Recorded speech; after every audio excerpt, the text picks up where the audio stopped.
Este vídeo ha sido realizado por Vidal Díaz Martínez, ingeniero técnico industrial y miembro de ATC. La documentación facilitada es la misma que en vídeos anteriores. Para comenzar los cálculos justificativos de una instalación, debemos de conocer en primer lugar cuáles son las condiciones interiores de cálculo. Es decir, para qué necesidades vamos a diseñar nuestra instalación. Para ello debemos de conocer en primer lugar la actividad metabólica de los ocupantes del edificio, su grado de vestimenta, la temperatura operativa y humedad relativa, la velocidad del aire en la zona ocupada, el porcentaje de insatisfechos para el cual vamos a hacer los cálculos según la norma UNE en ISO 7730, la cantidad de ventilación necesaria y el nivel de ruido que vamos a aportar a los locales. Para ello también especificaremos cuál es el método que empleamos, si el método prescriptivo, es decir, aquel que viene definido en la norma, o el método prestacional, cualquier otro sistema cuyos resultados sean como mínimo iguales a aquellos resultados del método prescriptivo. Deberemos de reflejar en una tabla similar a la que tenemos en pantalla cuáles son estas condiciones interiores de cálculo. En un edificio no todos los locales tienen las mismas condiciones o pueden no tenerlas. No es lo mismo en un edificio que tengamos una instalación, por ejemplo, de oficinas, que a su vez también tenga una cafetería y que tenga un gimnasio, pues las condiciones de humedad y temperatura, así como el índice de vestimenta y el grado de actividad son diferentes en cada uno de ellos. Por lo tanto, definiremos el local de una forma inequívoca y para las condiciones de invierno tendremos que marcar cuál es el índice de vestimenta, la temperatura seca, la humedad relativa y la velocidad del aire en metros por segundo. Y para las condiciones de verano haremos lo mismo. Definiremos el índice de vestimenta, la temperatura seca, la humedad relativa y la velocidad del aire. Una vez definidos estos valores, tendremos que determinar si nuestro edificio está clasificado como carga interna alta o carga interna baja según especificaciones del código técnico, definiendo como carga interna alta aquellos que son utilizados de forma casi permanente y que tienen gran generación de calor, y como carga interna baja aquellos que son utilizados de forma esporádica y con poca generación de calor. Una vez determinado esto, pues también continuaríamos la tabla sabiendo cuál es nuestro local. Definiríamos la actividad metabólica en MET o en vatios por metro cuadrado. Con ello sabríamos si nuestro edificio es de carga interna alta o baja, y también marcaríamos cuál es el máximo ruido que podemos emitir tanto de día como de noche. Una vez determinadas las condiciones internas, deberemos especificar cuáles son las condiciones exteriores para el cálculo. Estas condiciones, mientras que las condiciones internas dependen de la actividad que se va a realizar dentro del local, las condiciones externas van a depender sobre todo de los datos geográficos de nuestro edificio. Por lo tanto, deberemos situar geográficamente nuestro edificio, cuál es su zona climática según el documento básico AH1 del código técnico que limita la demanda, y cuál es su zona climática según el documento básico HE4 del código técnico que nos indica la mínima contribución solar térmica para la producción de ACS o de las piscinas.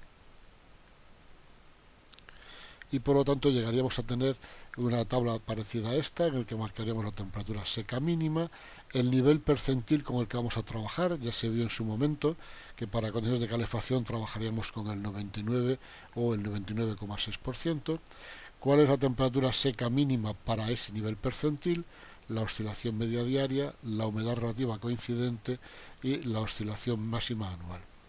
Asimismo, en condiciones de refrigeración tendríamos la temperatura seca máxima, definiremos el nivel percentil, que como ya se ha visto sería 0,4 o 1, la temperatura seca correspondiente a ese nivel percentil, la temperatura de bulbo húmedo coincidente, la oscilación media diaria, y con esos datos que se obtienen de la guía técnica del IDAE y condiciones climáticas de proyecto, ya tenemos definidas las condiciones exteriores de cálculo para nuestro edificio. Aquí vemos un ejemplo extraído de la guía técnica para Santander. En su momento, en el vídeo correspondiente a las condiciones climáticas exteriores para el cálculo de cargas, se vio esta misma tabla para Madrid. En este caso estamos hablando de Cantabria. El aeropuerto sería la estación de referencia, marcaríamos su latitud y su longitud, y nos va a decir cuáles son las condiciones de proyecto para calefacción, la mínima son 5,2 y en función de que utilicemos un nivel percentil del 0,4 sería 1 grado y para un nivel percentil del 99 sería 2,6. Asimismo, en exteriores máximas tendríamos para el nivel percentil 0,4 27,3, la húmeda 21,2 y para un percentil de 1 25,6 y la húmeda 20,5. Como decía anteriormente, todos estos datos provienen de la guía técnica del IDAE, condiciones exteriores de cálculo. En la misma guía técnica, como ya se ha visto también, aparecerán los valores medios mensuales y la rosa de los vientos. Una vez determinadas las condiciones interiores debidas a la actividad que hay dentro del edificio y las condiciones exteriores debidas a la situación geográfica de nuestro edificio, deberemos empezar a definir aquellas partes del edificio que afectan a nuestras cargas. La primera es la envolvente térmica. Aquí lo que haremos será definir cuáles son las características completas de la envolvente del edificio para luego poder calcular la demanda energética del mismo.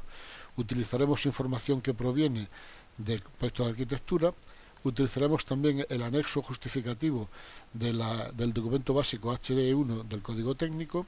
En el caso de que utilicemos la opción simplificada, utilizaremos las fichas del anexo H y en el caso de la opción prestacional iríamos a elaborar el informe del programa líder.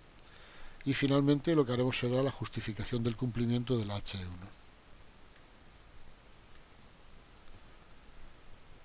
En primer lugar, tendremos que especificar todos los materiales de los cerramientos que van a componer el edificio, haciendo unas tablas parecidas a la que vemos en pantalla, en la cual indicaremos qué material estamos utilizando, su conductividad térmica, su densidad, su calor específico y la resistencia al vapor de agua. Por ejemplo, panel de fibra de yeso, la conductividad correspondiente, su densidad, su calor específico y su resistencia al vapor de agua.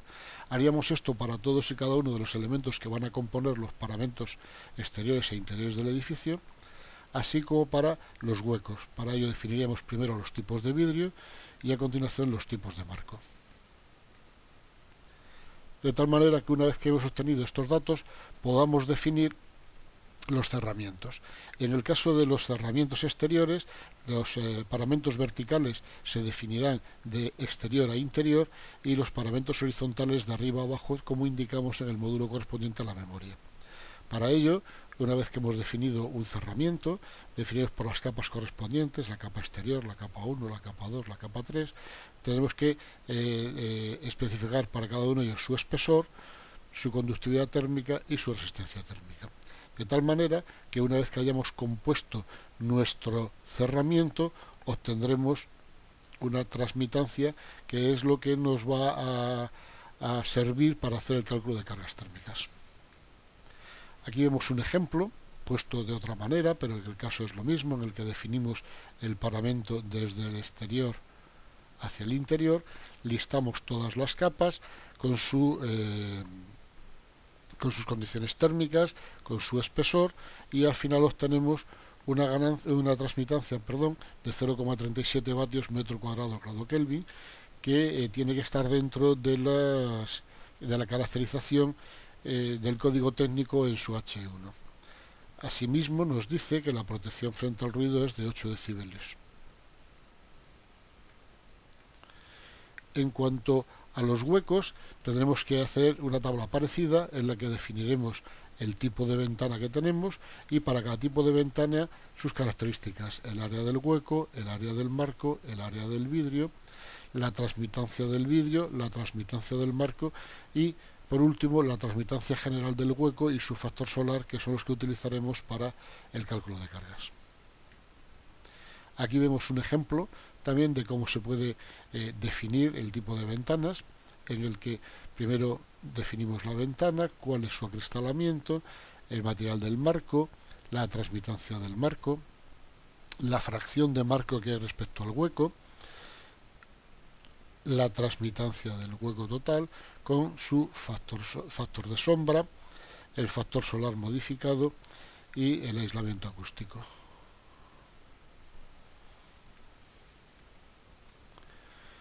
A continuación deberemos de calcular las infiltraciones dentro del edificio.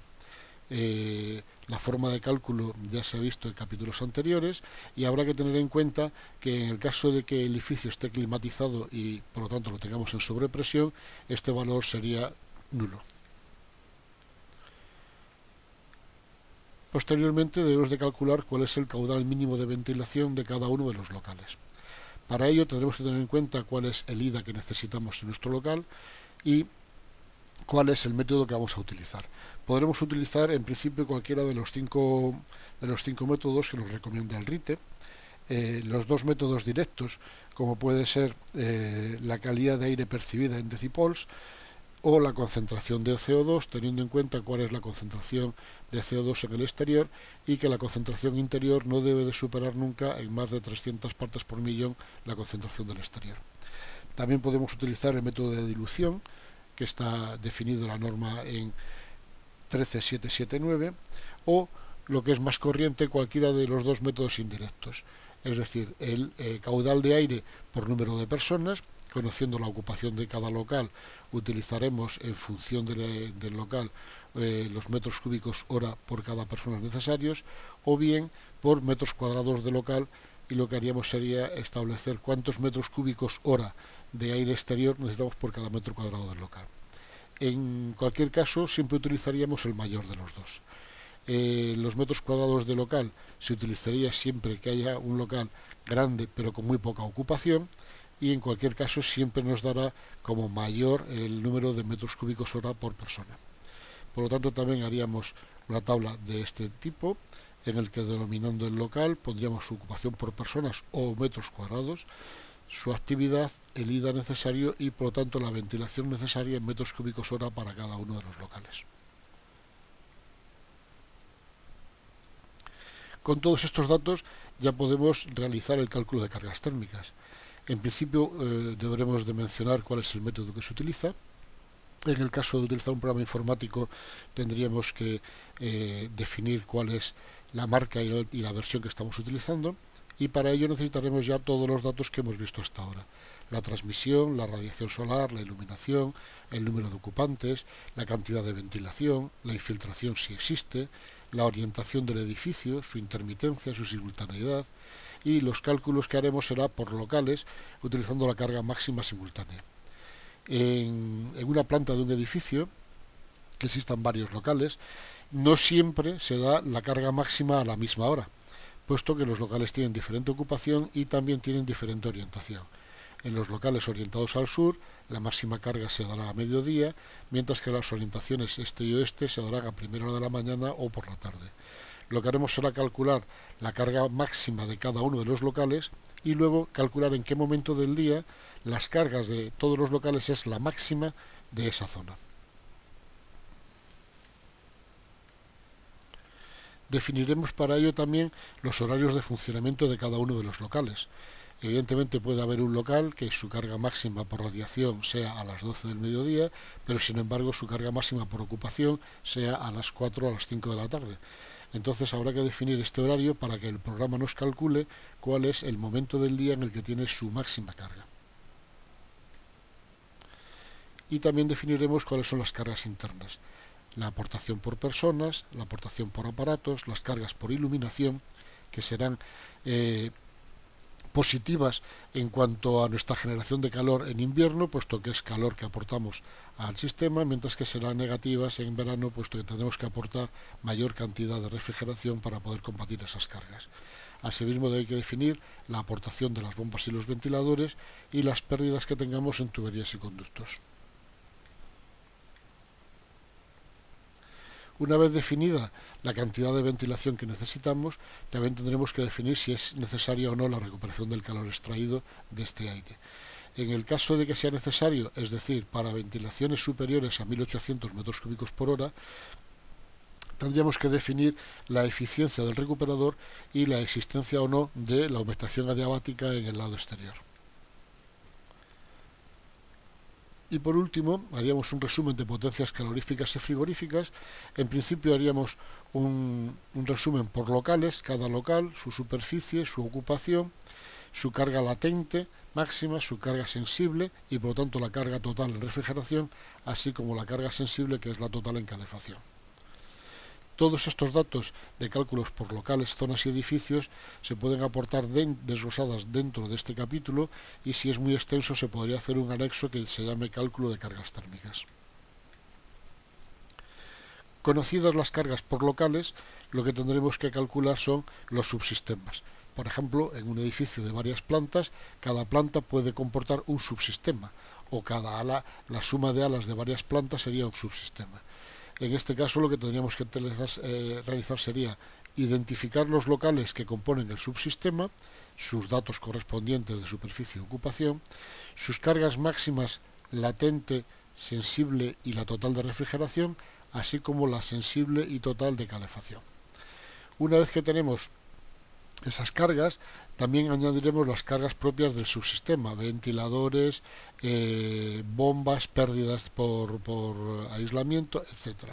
Con lo cual nos dará la carga total en refrigeración y la carga total del subsistema en calefacción. Aplicaremos un coeficiente de simultaneidad propio de cada subsistema, y ese ya nos daría la carga final del subsistema. La carga máxima simultánea, que será la que utilizaremos para determinar cuál es la potencia de los generadores. Aquí también definiríamos cada uno de los subsistemas con sus correspondientes datos de superficie y ocupación, la carga latente, la carga sensible y carga total de refrigeración, más la carga sensible y carga de calefacción de todos y cada uno de los subsistemas, a los que añadiríamos las cargas propias de la instalación, con lo cual nos daría una carga total. Esta carga total le aplicaríamos un coeficiente de simultaneidad propio del edificio y nos daría la carga simultánea, que es la que utilizaríamos para definir cuáles son nuestros generadores de calor y frío. Una vez que hemos definido en el vídeo anterior cuáles son las condiciones interiores y exteriores de cálculo, así como las características de la envolvente, y con todo ello hemos realizado el cálculo de cargas, continuamos con los cálculos que necesitamos para nuestra instalación. En primer lugar, deberemos de calcular las redes de tuberías de agua, que son las que van a llevar la producción térmica desde la generación hasta los elementos terminales. En primer lugar, definiremos qué criterios hemos utilizado para la elección de las tuberías. Entre ellos el salto térmico, que nos van a determinar los caudales, velocidades máximas y mínimas para evitar el ruido que pueda haber dentro de la instalación, así como la decantación de lodos, etc. La máxima pérdida de carga por metro y la máxima pérdida de carga total, y cualquier otro tipo de criterio que hayamos empleado en el diseño de estas tuberías. Necesitaremos hacer tablas de este tipo, bien nos las hará un programa informático si lo hacemos a través de él, o bien con una hoja de Excel, en la cual primero lo que tenemos, como siempre, es que definir de forma inequívoca el circuito, qué tipo de fluido vamos a emplear, puede ser agua o puede ser agua más un anticongelante en un tanto por ciento determinado, con qué temperaturas vamos a trabajar y por lo tanto qué salto térmico, y el material de la tubería. Puede ser acero, cobre, PPR, cualquier otro tipo de plásticos, etc. Definiremos siempre el circuito por tramos. El tramo 01 tendrá un caudal de diseño, una longitud de tubería medida por planos, a la cual le asignaremos un diámetro, y para este diámetro tendremos una velocidad determinada, una pérdida de carga en milímetros de columna de agua por metro y una pérdida de carga total para todo este tramo. Una vez que hemos determinado todos los tramos de un determinado circuito, obtendremos una pérdida de carga total para el mismo. Asimismo, deberemos de tener en cuenta las válvulas y accesorios que vamos a colocar en el circuito. Debemos de definir cuál va a ser su funcionamiento y la pérdida de carga que vamos a obtener tanto en las válvulas como en cualquier otro accesorio tipo filtro, clapetas, contadores, etc. También definiremos cuál es el sistema de equilibrado que vamos a emplear. Si va a ser un retorno invertido, si vamos a tener válvulas de equilibrado estático o dinámico, etc. Una vez que hemos determinado nuestros circuitos de tuberías y los elementos accesorios que van a tener, ya podremos establecer para cada uno de los circuitos sus características. Tendremos que determinar el caudal del circuito, la pérdida de carga total, incluyendo no solamente las tuberías y los accesorios, sino los equipos terminales, si es un circuito secundario, y los generadores, si es un circuito de primario. Los accesorios, y por lo tanto podemos ya determinar la potencia eléctrica SFP de la bomba seleccionada. Tendremos que definir cuál es nuestro circuito, su caudal de diseño, su pérdida de carga total en milímetros de luna de agua, la potencia eléctrica y el SFP para comprobar que estamos dentro de los datos marcados por el reglamento. Determinados los circuitos hidráulicos, tendremos que establecer cuál va a ser su aislamiento. Para ello podemos utilizar, como hemos dicho desde el principio, el método normativo, en el cual simplemente tenemos que aplicar las tablas que vienen en el RITE. En el caso de las tuberías, y aquí hemos puesto el ejemplo de tuberías que transportan fluidos calientes, dependerá que estemos en el interior o en el exterior de los edificios. En función del diámetro de la tubería y de la temperatura a la que discurre el fluido, obtendremos cuál es el espesor del aislamiento necesario. Si no utilizamos estas tablas, podemos irnos al método prestacional, en el cual calcularemos, según las fórmulas que vienen marcadas en el reglamento, el espesor de cada uno de cada tramo de conductos en función de su diámetro y en función de la conductividad del aislamiento. Sabemos que tendrá que ser menor que 0,04 vatios por metro lineal y grado Kelvin a 10 grados. En función de esta conductividad y del diámetro de la tubería, obtendremos un aislamiento para el interior y otro aislamiento para el exterior del edificio. A continuación haremos el cálculo de las redes de conductos de aire. Para ello, al igual que en el agua, tendremos que definir con qué criterios hemos determinado estos caudales, qué velocidades mínimas y máximas vamos a utilizar, cuál es la máxima pérdida de carga total por metro y cuál es el método de cálculo empleado, si vamos a utilizar pérdida de carga constante o la recuperación estática. Aquí vemos también un ejemplo, bien sea porque lo hemos obtenido de un programa informático o porque lo hemos hecho con una hoja de Excel, en el cual, identificando el tramo de conducto y su caudal de diseño, así como la longitud, determinamos la sección del conducto, la velocidad del aire, la pérdida de carga por metro y la pérdida de carga total. Al igual que en las tuberías de agua, debemos de tener en cuenta qué elementos de regulación vamos a tener en el circuito, si es que existen, así como las compuertas cortafuegos. Habrá que determinar las características, el número y la ubicación de las compuertas cortafuegos según la sectorización del edificio. Una vez hecho el cálculo de los conductos, para cada uno de los circuitos tendremos que establecer cuál es su caudal nominal, su pérdida de carga total, la potencia eléctrica del ventilador correspondiente a este circuito y la potencia específica del ventilador, que también tendrá que cumplir el RITE 1.2.4.254. Transferimos el circuito, su caudal de diseño, su pérdida de carga, su potencia eléctrica y su potencia específica. Asimismo, debemos determinar el aislamiento que vamos a colocar. Si lo que estamos haciendo es trabajar con materiales tipo fibra de paneles autoportantes de fibra de vidrio, que traen ya un espesor de 2,5 y que de por sí ya cumplen normativa, puesto que su lambda siempre es menor que 0,04, pues especificaremos ese material. En el caso de que no, lo que tendremos que hacer será o bien irnos a las condiciones que marca el reglamento, que en interiores habrá un aislamiento de 30 milímetros y en exteriores de 50, o bien, si tenemos un aislamiento diferente con una conductividad determinada, pues tendremos que definirla, simplemente teniendo en cuenta que las máximas pérdidas por aislamiento sean el 4% de la potencia transportada. Una vez determinados las tuberías de transporte de agua y los conductos para el transporte de aire, tenemos que seleccionar cuáles van a ser nuestras unidades terminales. En función del tipo de sistema que estemos diseñando, pues tendremos que hablar de fan coils, de radiadores, de superficies radiantes, radiadores, suelo radiante, de difusores, de rejillas, de reguladores de caudal constante o variable, o de toberas, así como también hay que tener en cuenta las rejillas de exteriores.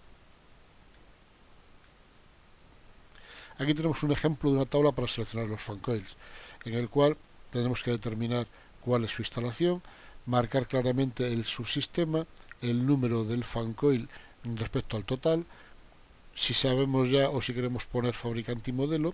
Si no, esto lo dejaríamos abierto a que el instalador escoja el más indicado para nuestras necesidades, y lo que daremos son los datos correspondientes de la capacidad de refrigeración, la capacidad sensible, la capacidad de calefacción, el caudal de aire de impulsión.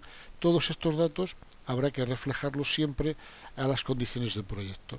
Tenemos que colocar las nominales así como las de proyecto.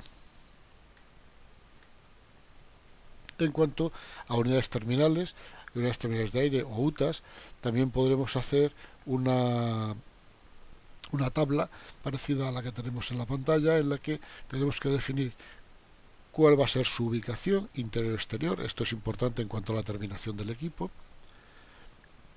Cómo van a ser las disposiciones de los conductos, si llevará o no sección de mezcla, número y tipo de filtros.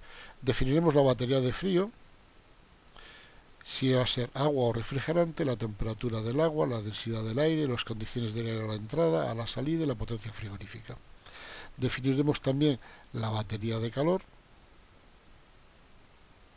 Al igual que la batería de frío, definiremos cuál va a ser su fluido refrigerante, la temperatura del agua a la entrada y a la salida, la densidad del aire, así como las condiciones de aire de entrada para diferentes y sus potencias para condiciones diferentes, para 10 grados de aire de entrada o para 18,5 en este caso, lo cual nos va a dar una potencia sensiblemente superior en un caso que en el otro. Definiremos qué tipo de ventiladores queremos con su caudal de aire, así como el filtrado que necesitamos. También podemos definir si necesitamos humectadores o no, o si queremos que venga una sección vacía para luego colocar la lanza de vapor. En cuanto a los equipos generadores, tendremos que documentar cómo ha sido su selección. Para ello necesitaremos conocer las temperaturas de agua o aire empleadas, la potencia frigorífica sensible a la total, la calorífica, el caudal de agua o de aire, la pérdida de carga correspondiente para luego efectuar el cálculo de las bombas, el tipo de refrigerante y los filtros necesarios según ODA o IDA. La documentación técnica de estos equipos irá en un anexo aparte, y tendremos que definir también cuál va a ser el rendimiento al 100 y al 30% de la caldera, y en el caso de las enfriadoras tanto el ER, el COP, y por lo tanto también sus coeficientes estacionales, el SR y el SCOP. Aquí vemos una tabla, un ejemplo de tabla para la selección de la bomba de calor aire-aire, en el que también determinaremos la potencia térmica sensible, la capacidad en condiciones nominales, así como la capacidad en condiciones de proyecto. Debemos establecer siempre cuáles sus características nominales y cuáles son sus características para las condiciones que nosotros vamos a poner en nuestro proyecto. En cuanto a la selección de bombas, tendremos que documentar cómo se han seleccionado estas bombas. Los cálculos de los circuitos nos van a dar un caudal y una presión necesaria, por lo tanto deberemos de documentar en función de la curva de la bomba el punto de trabajo de nuestra instalación. Una vez que hemos documentado ese punto de trabajo, seleccionaremos siempre el punto que esté más cerca de nuestro caudal y que sea el máximo rendimiento posible de esa bomba. Documentaremos también cuál va a ser la regulación del circuito, si vamos a colocar válvulas en serie con la bomba o si vamos a colocar variadores de velocidad.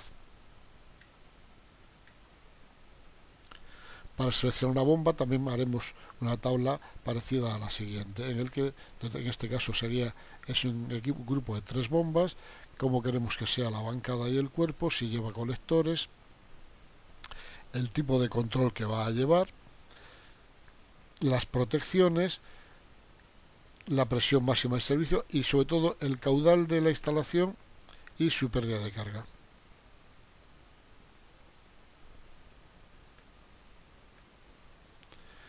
En cuanto a los sistemas de expansión y dilatación, tendremos que documentar el cálculo de los mismos, qué necesidades tenemos para la expansión, de cuántos litros tendrá que ser, si tendrá que ser con compresor o sin compresor, así como tendremos que documentar las necesidades o no de dilatadores.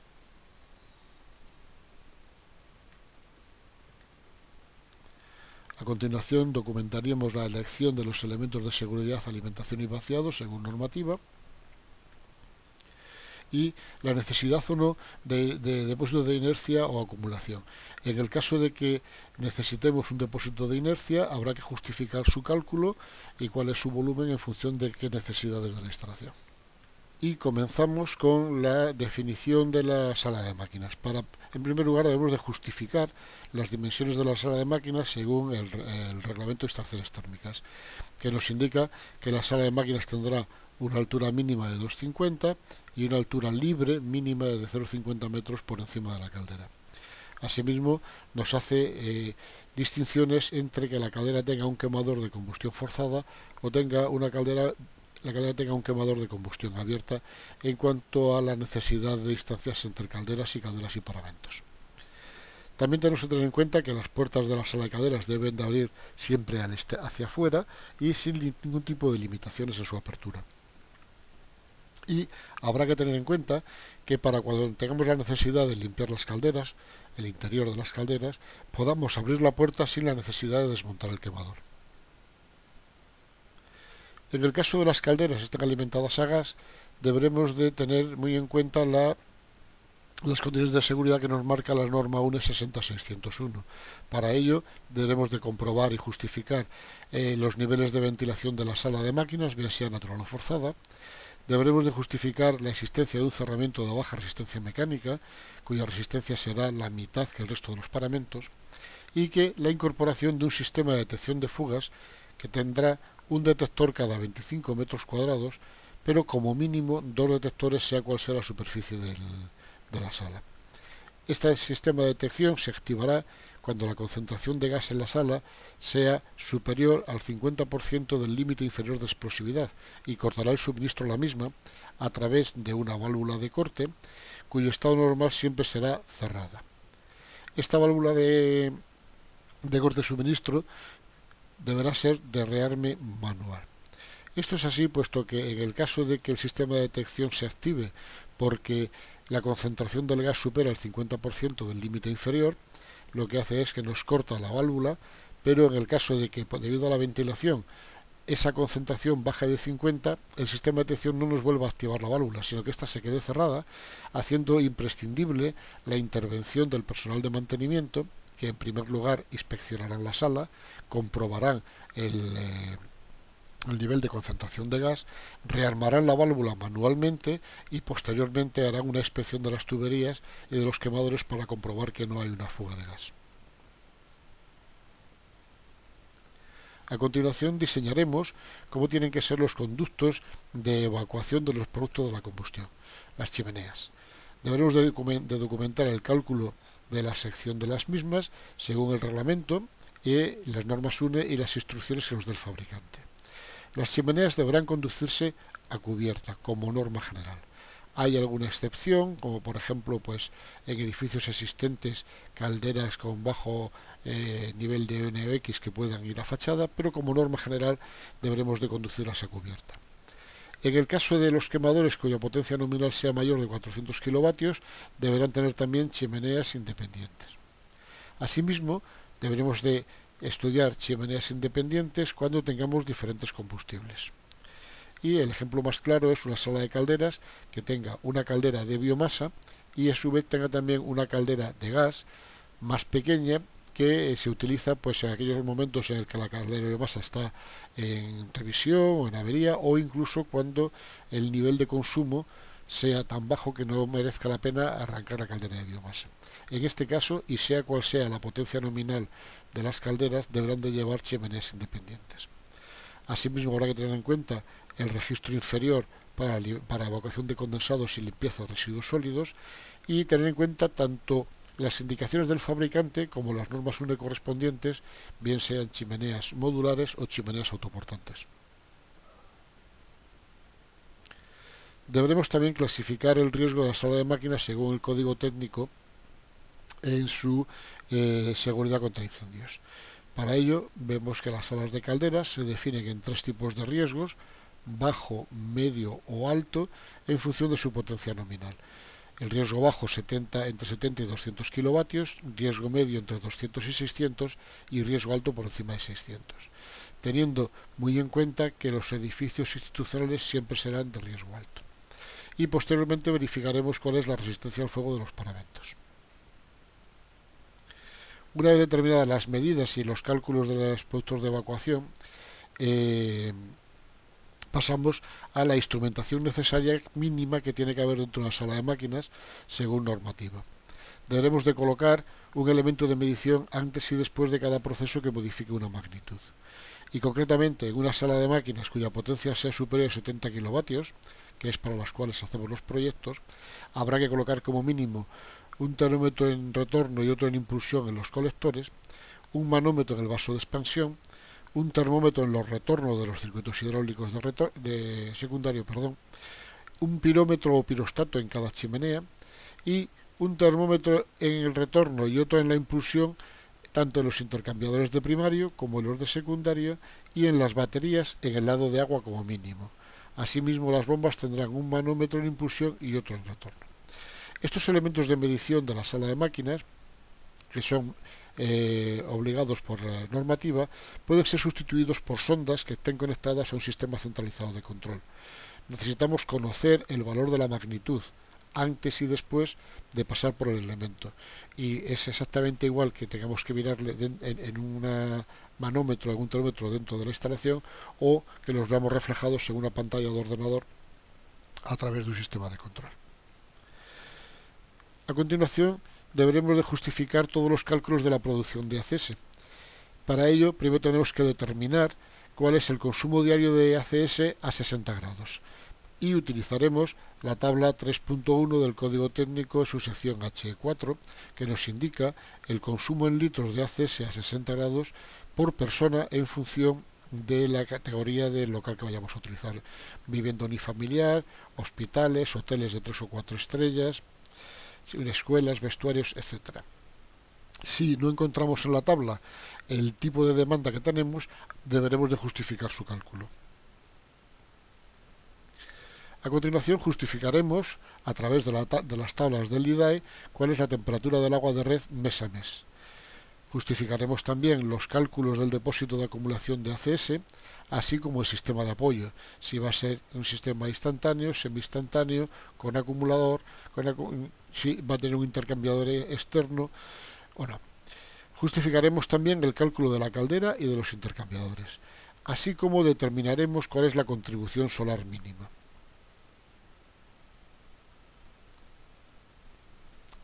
Haremos todos los cálculos necesarios para el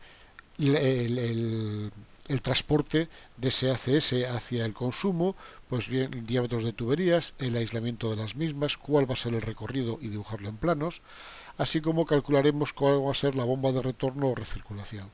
Como norma, diremos que el caudal de esta bomba es igual a la potencia que se pierde por el aislamiento con una temperatura de agua de 50 grados. Y la pérdida de carga será la que se calcule en función del recorrido y del diámetro de la tubería de retorno. También tenemos que justificar el vaso de los cálculos para el vaso de expansión.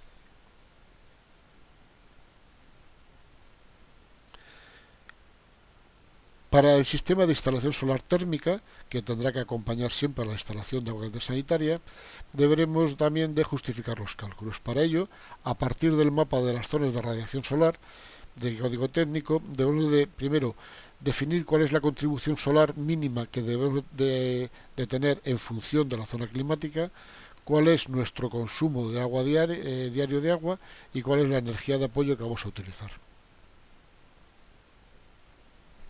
Una vez determinado todo esto, pues tendremos que especificar los datos de los captadores que vamos a utilizar: fabricante y modelo, homologación y sobre todo su curva de rendimiento. Calcularemos la demanda en función de la energía necesaria para elevar desde la temperatura de red a la acumulación en función de las pérdidas que tengamos en los acumuladores y las que tengamos en la recirculación.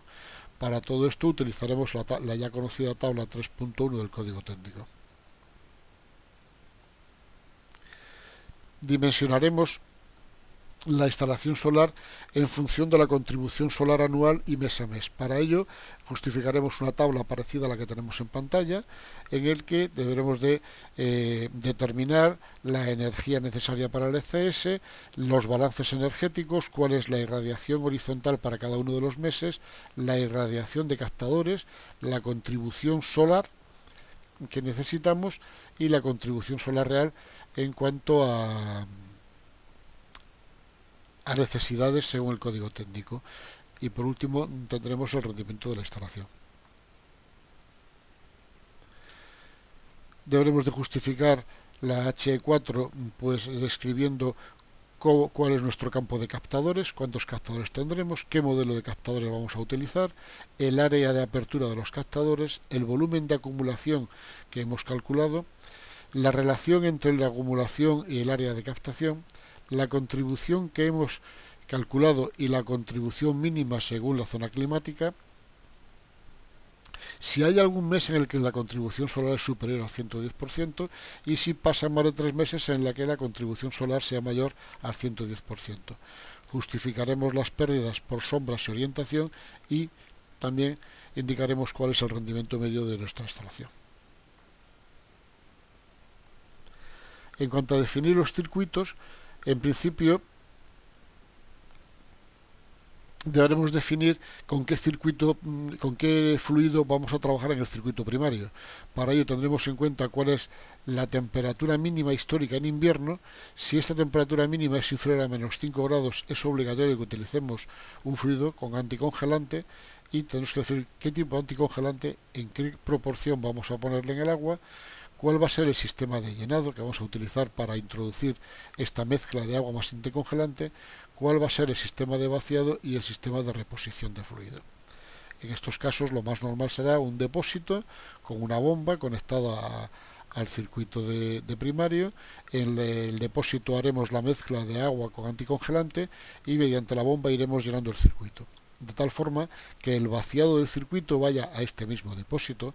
Esta mezcla de agua con anticongelante no se puede tirar a la red de saneamiento y volveremos a utilizar el mismo depósito, la misma bomba para reponer el fluido. Indicaremos cuáles son las pérdidas por sombras, orientación e inclinación de nuestro campo solar y en el caso de que las pérdidas sean mayores a las pérdidas límites indicadas en código técnico deberemos justificarlo. Asimismo también deberemos de justificar qué sistema utilizamos para proteger contra el sobrecalentamiento e incluso qué sobrecalentamiento se detectan en los cálculos. ¿Qué sistema utilizamos de protección contra heladas? Ya hemos visto en principio que el anticongelante cuando estamos por debajo de menos 5 grados bajo cero, pero podemos proponer alternativas cuando estamos muy cerca de esa temperatura.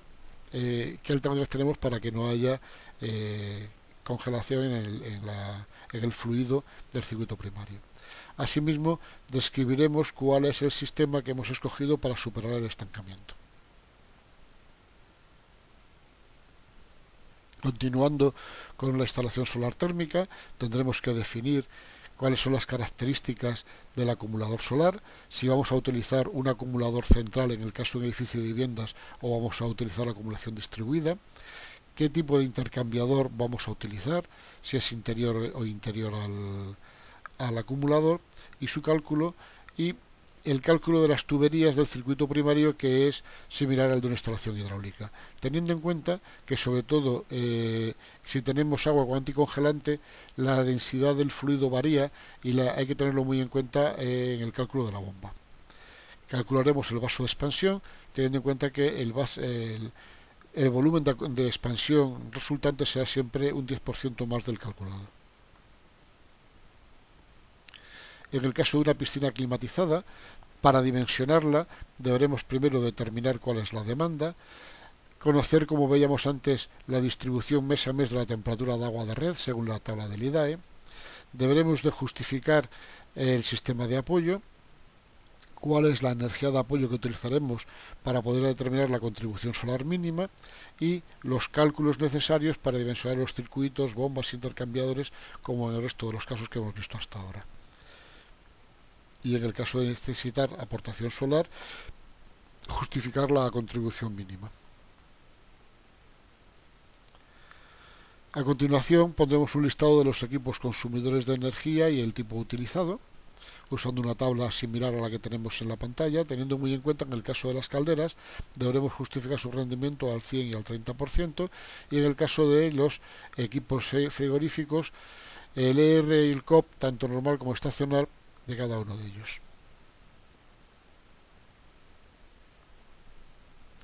Y por último, deberemos de proporcionar los consumos total de la instalación, tanto en energía final, como en energía primaria mes a mes y al año, como en emisiones de CO2. Para ello utilizaremos las tablas pertinentes editadas por el Ministerio. En el caso de que la instalación eléctrica no tenga un proyecto específico, deberemos incluirla dentro de nuestro proyecto. Es en el caso de que se esté haciendo una instalación de climatización solo dentro de un edificio que está ya funcionando y por lo tanto no va a haber una instalación eléctrica general, sino que toda la instalación va a ser única y exclusivamente para nuestra instalación frigorífica, térmica, perdón.